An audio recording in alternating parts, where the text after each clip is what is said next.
Willkommen in einem anderen aufregendes Video. Welcome to yet another exciting video, in this case part 16 of my battle series, covering in this case the Battle of Wagram, which occurred on the 5th and 6th of July 1809, with some of the critical manoeuvring occurring earlier on the 3rd and 4th.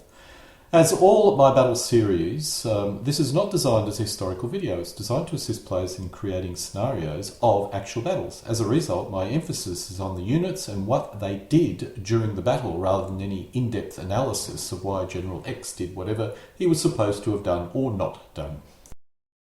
While I will not be covering much background information about the battle, this does show the strategic situation at the beginning of the war.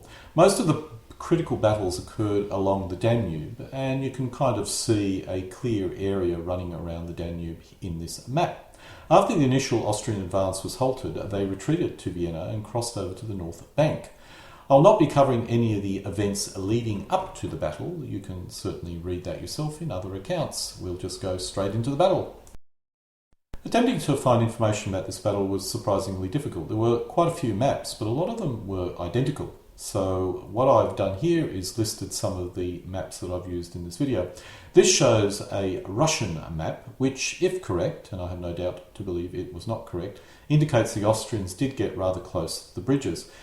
Actually, the bulk of the Austrians probably didn't get as close to the bridges as this shows, unless this position was the position just before the French came running down, which may have been the case. But nonetheless, it's quite detailed and rather interesting. We will be covering this in more detail, obviously, during the video. This map, which is from the Military History and Atlas of the Napoleonic Wars, which I think is from West Point, is the map that I'll be using for this video. This shows the position at 10:30 hours in the morning of the 6th of July. Strangely enough, my copy of the West Point Atlas does not contain this map, so I'm not quite sure why. But anyway, I found that on the internet. This shows the position at 1300 hours on the 6th of July. I did find a number of maps which gave us a much clearer view of the battle and also some of the movements which occurred. This actually gives us a reasonably clear view of the French response to the Austrian threat to its left flank and the French attack on its right. It's difficult finding maps which showed how Napoleon got into this position, and while this map is reasonably clear, it does not really show the whole picture. While Napoleon got the basic correct strategy in place, which resulted in his victory, he was actually spending a surprising amount of time responding to unexpected Austrian moves, which doesn't really get clearly shown in this particular map here. Another map which I found is this. Now, this is a rather stylized version of the battle, which is useful in understanding where the formations were, and I've certainly found it quite useful. Unfortunately, it's not so helpful in terms of the terrain and the actual distance the various formations sort of moved across. And it is a little bit unclear on the French right flank, but nonetheless, interesting. In many ways, this map provides us with possibly the best in terms of details of where the formations were during the battle. And it does show a lot of the movements of the various formations, although there is a little bit of style, averaging occurring here. Now, the arrows do give us a good view of the moves of the various formations, but it doesn't actually tell us when those moves actually occurred. So in terms of map, using the West Point map, which I showed earlier, I created this map, which is what I'll be using for the video. This is the map that I'll be using, showing where I think most of the formations moved and when they moved. Now let's start drilling down into the opposing forces. Now, when I first thought about going over the structure of the various armies, I ended up with about 60 slides showing the structure of each army down to battalion, squadron and battery level. This was clearly overkill, and if I had actually put this in this video, you would have all gone comatose. So as a result, I have dramatically simplified the TO and E for this particular video. Now, my primary source was Niehorster, but I did make some minor changes to it based on other sources and also historical references. There was a lot of unit swapping occurring during the battle, and the TO and E did depend on when it was supposed to be in force. If anyone is interested in my detailed analysis, you can find it in my Napoleonics TONE white paper on my IO group Kriegsspiel site. The link will be shown at the end of this video and in the description. Let's start with the French. This shows the structure and strength of the Guard and the Reserve Cavalry Corps. The cavalry in particular saw a lot of heavy fighting in this battle, and the Carbineers, I think it was the Carbineers, suffered significant casualties, which is why Napoleon ordered that after this battle they should wear a cuirass, which during this battle they did not. Instead of using the commanders when describing the various corps in this video, I'll identify the formations by their corps numbering, or in this case by specific type, such as Guard or Reserve Cavalry. I find that using commanders can be sometimes confusing to viewers, especially if the commanders are relatively unknown. This would be probably a bigger issue with the Austrian force mix, but also to a lesser extent for the French force mix as well. So you're going to get numbers in this video. Let's start with the Second Corps. The Second Corps consisted of 4 divisions, one of which was Portuguese, which I did find interesting, and of course contained the standard light cavalry brigade you often find in a French corps. Incidentally, the French generally allocated most of their light cavalry, not exclusively, but most of their light cavalry to the corps, and reserved most of their heavy cavalry for their special cavalry corps. The Second Corps adopted a generally defensive posture for the bulk of the second day, although at the end of the battle it did provide support on the French right flank. The Third Corps was the largest in the French army, consisting of 4 infantry divisions and 4 cavalry brigades, 2 of which were light and 2 being heavy. Now the 2 light apparently were screening the Corps' right flank, which is expected because they were concerned about the appearance of the Austrian army under the command of John. The Third Corps was the key to French victory, and its success was, more than anything else, the reason why the French prevailed on the day. The next largest corps was the Fourth, with 4 infantry divisions and 2 cavalry formations, one of which was a brigade and one which was a division, although their strengths were surprisingly similar. All the cavalry were light. While mainly deployed in defence, it was the Fourth which was subject to the bulk of the Austrian attack on the second day, and its skillful response to that attack and redeployment was a key reason why the Austrians were not able to cut off completely the French line of communication before the French had won on their right flank.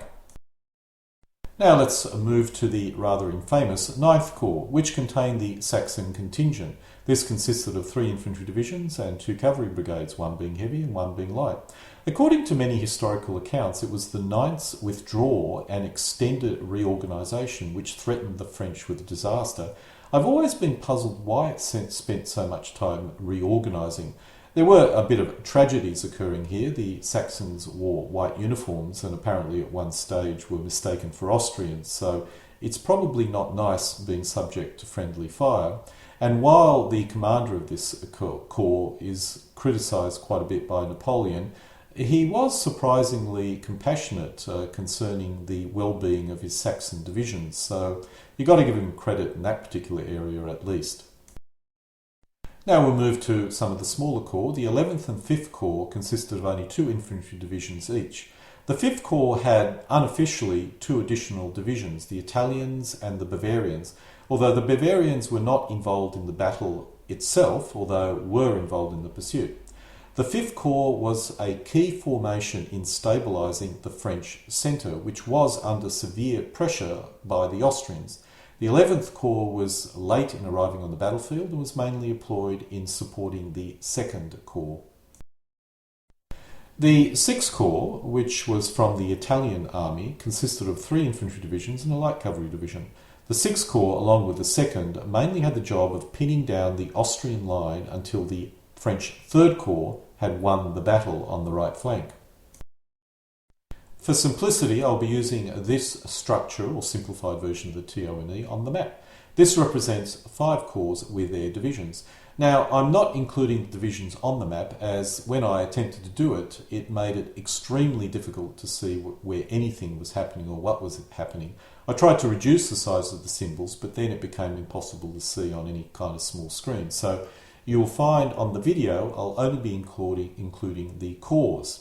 Now, for the 4th Corps in particular, some of the divisions were actually much further south of where I have the corps in the map, facing the Austrians. And I'll mention this during the section where I'll be showing the movement of the formations. This here lists the remaining 4th Corps. As you can see, this was a very large battle. I think from memory, probably the largest battle to this date. Now we'll move over to the Austrians, my Heimatland, I suppose, where while they had adopted the corps system, they still retained kind of corps-sized advanced guard formations. The 1st Corps consisted of 2 infantry divisions and was rather small, although it saw heavy combat on the first day. The advanced guard corps, for want of a better word, consisted of 4 brigades. The 2nd and 3rd Corps consisted of 3 infantry divisions each, along obviously with reserve artillery. This battle contained a lot of artillery, with each corps consisting of between 54 and 60 guns each. The 3rd Corps was one of the 2 Austrian corps involved in the attack on the Austrian right flank, which caused Napoleon some concern. The 4th and 3rd Corps, while they consisted of 3 infantry divisions each as well, were smaller in terms of manpower. The Austrians used Landwehr and other ad hoc units in their army in an attempt to form an army which could match the French in terms of manpower. The 6th Corps caused the French a lot of issues on the French left flank. However, in the end, the battle had been lost before it could cut the French line of communication. The 4th Corps took the full brunt of the French attack and was forced back, sealing the fate of the Austrian army. It had the misfortune of launching an attack on time, while the rest of the Austrian army was several hours late, and suffered badly as a result. This was probably why it was forced back so easily from seemingly good defensive positions. Now we come to the Reserve Corps, which consisted of, let's say, a Grenadier Corps and a Cavalry Corps. I'm uncertain if this was organised in that manner, that is, if there was something in between, it's separate corps, or if it was a single corps. Now, the cavalry, as you can see here, contained a very large number of artillery guns. This formation was heavily engaged in the centre and caused Napoleon a great deal of issues in that part of the front line. As with the French, this shows the Austrian simplified formation symbols, which I'll be using in the video. As with the French army, this goes to a second slide. While the Austrians were outnumbered, they still fielded a very large army. Let's now look at the course of the battle, which I had real difficulty pinning down. I had major issues with the centre of the French line and exactly what occurred and when. As a result, this video is rather general for that sector of the battle. Luckily, on the flanks, I had a fairly good idea of what was occurring and at what time it was occurring. While the main battle occurred later than this, let's start with the 3rd of July, 2200 hours. Now, the French moved on to the island, Lobau Island, quickly clearing it of any Austrian forces in the evening of the 3rd of July. The Austrians were originally expecting to fight close to the bridgehead and had prepared a number of positions around it. However, Charles decided to defend the high ground overlooking the Marchfeld. The suspicion is that Charles was a bit concerned that if he deployed forward, it would be very difficult for him to extract his army if things went bad. By deploying further back in good defensive positions, it would be easier to withdraw if things went bad. This is possibly not a good mindset, but considering that Napoleon had been significantly reinforced compared to the last battle and Charles had not, probably not unexpected. On to the 4th of July at 1000 hours, the 4th Corps cleared a crossing point and moved advanced units across the river. The Austrians were concerned the French would cross north of Vienna and kept forces well in the rear to cover this possibility. Charles also asked his brother John to prepare to move towards him, sending the order at 0700 hours on the 4th of July. Due to bad weather, this was delayed by 23 hours, which meant John would not start moving until the morning of the 5th of July, and would not arrive in time to make a difference for the battle. This may have been the key piece of bad luck which resulted, or was the major cause of the Austrian defeat. At 12:30 hour on the 4th of July, the French began to assemble their forces for a crossing en masse. On the 4th of July, by nightfall, under the cover of a violent thunderstorm that impeded any Austrian observation, Napoleon gave the final order for the commencement of the main crossing operations. The French formed a line with the three leading corps, which were the 2nd, 3rd and 4th Corps, and, coming up behind, the 9th, 6th and the Guard Corps. The French had completed their move across the river by the morning of the 5th of July. At 1300 hours, Napoleon ordered an advance with the 4th pivoting left and the 2nd and 3rd pivoting right. Napoleon ordered the 9th and the 6th and 5th Corps, the last two being part of the Army of Italy, into the gap, followed by the Guard. The Austrians did have a cavalry screen in place, which impeded the French ability to observe the main location of the Austrian army. By 1800, on day one of the actual battle, the French army was in a position to launch an attack, which Napoleon decided to do so. The Austrians managed to rally and reform and forced the French back. Meanwhile, the 11th Corps was also crossing the river in the rear. Now, between 2100 hours on the first day and 0200 hours on the second day, both forces reorganised. After being forced back, the French reorganised for the following day. The 9th Corps was withdrawn and reorganised. The 11th Corps moved up. The rest of the army concentrated for attack against the main Austrian defensive line. The Austrians also rearranged their forces. The Austrians moved the 8th Corps and the 3rd Corps and Reserve Corps and planned on conducting a major push to cut off the French line of communication on the following day, with the 4th Corps conducting diversionary attacks. On the second day, at 0400 hours, the Austrian 4th Corps launched an attack. Now, 0400 hours was the scheduled time of the attack. However, the Austrian right flank was delayed, and the troops were only beginning to form up for the attack at 0400 hours and attacked far later.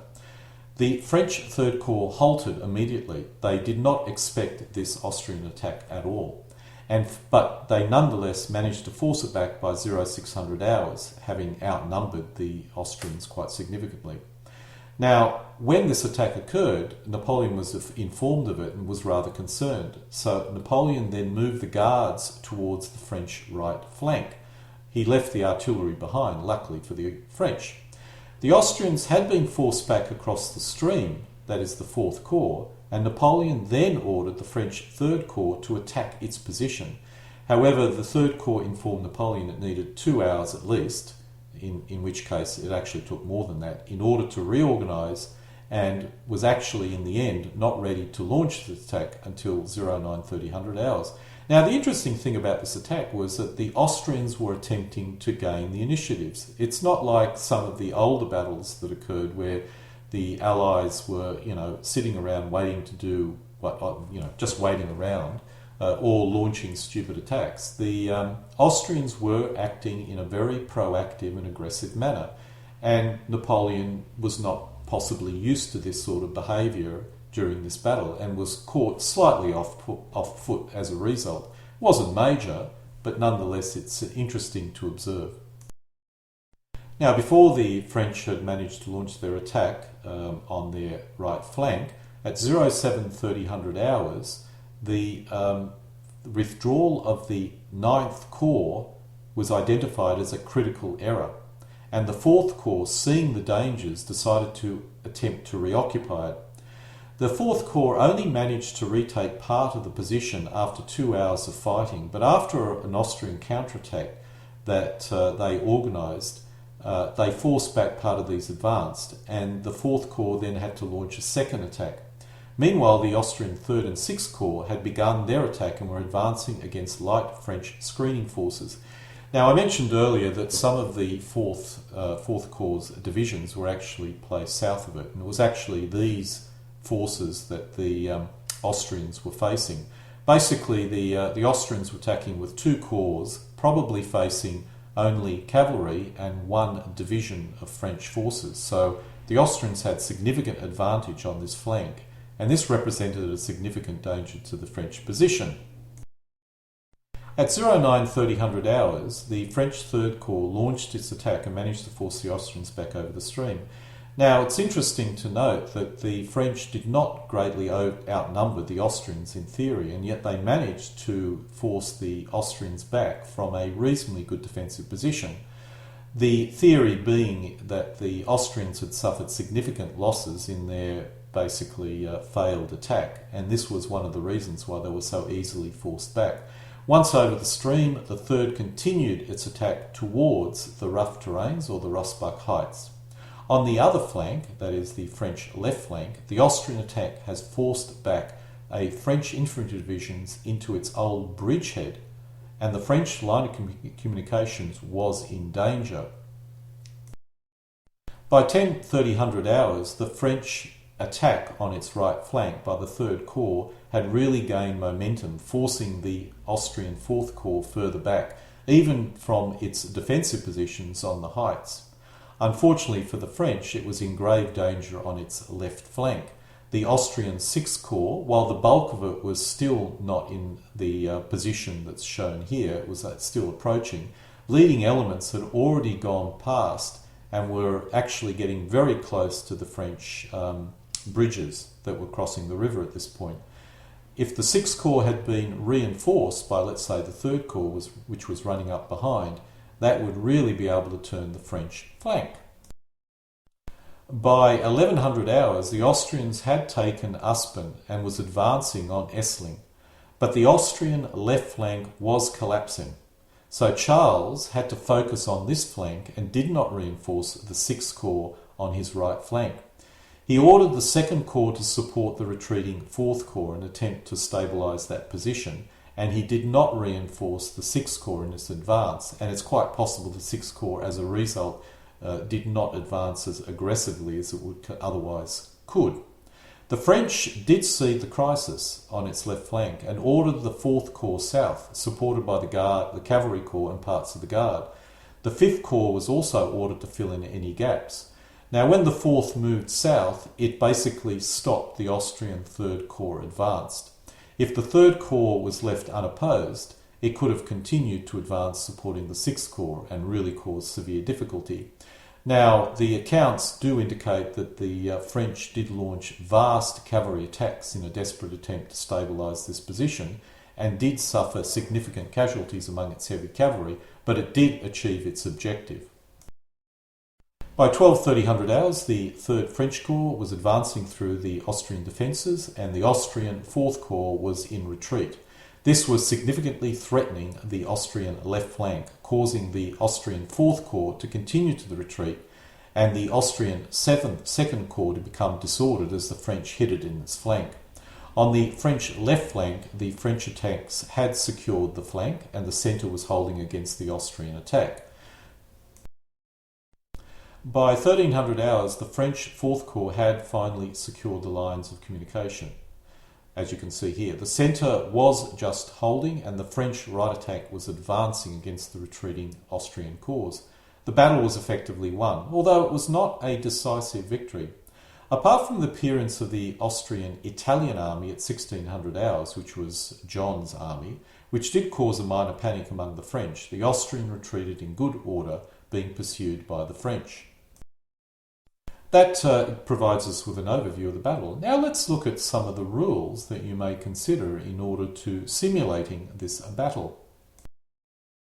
At the end of most of my battle series videos, I do normally discuss the sets of rules which could be used to refight the battle.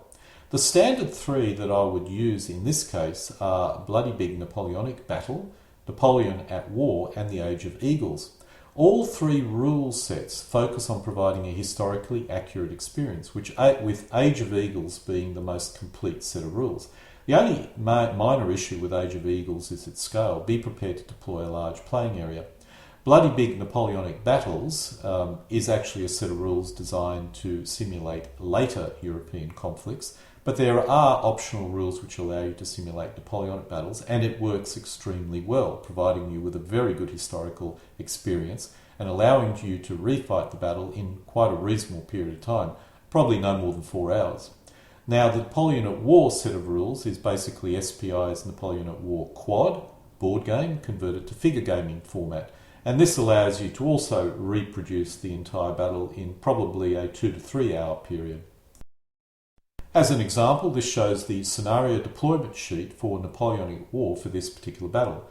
The French are at the bottom, the Austrians are at the top.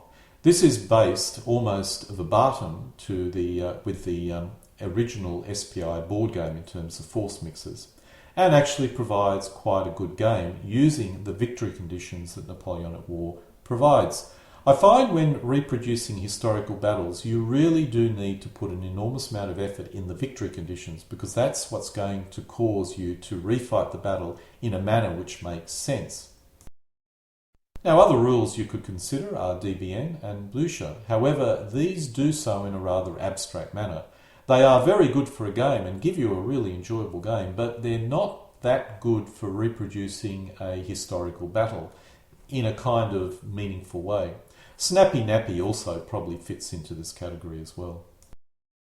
There are other options which I've not personally attempted to play, so I can't make a very strong comment about it, but Volley and Bayonet and Marshal of the Empire certainly provides you with a set of rules which gives you the correct scale in order to reproduce Wagram. I'm just not sure how good these rules are, but I've heard very good things about many of them, particularly Marshal of the Empire.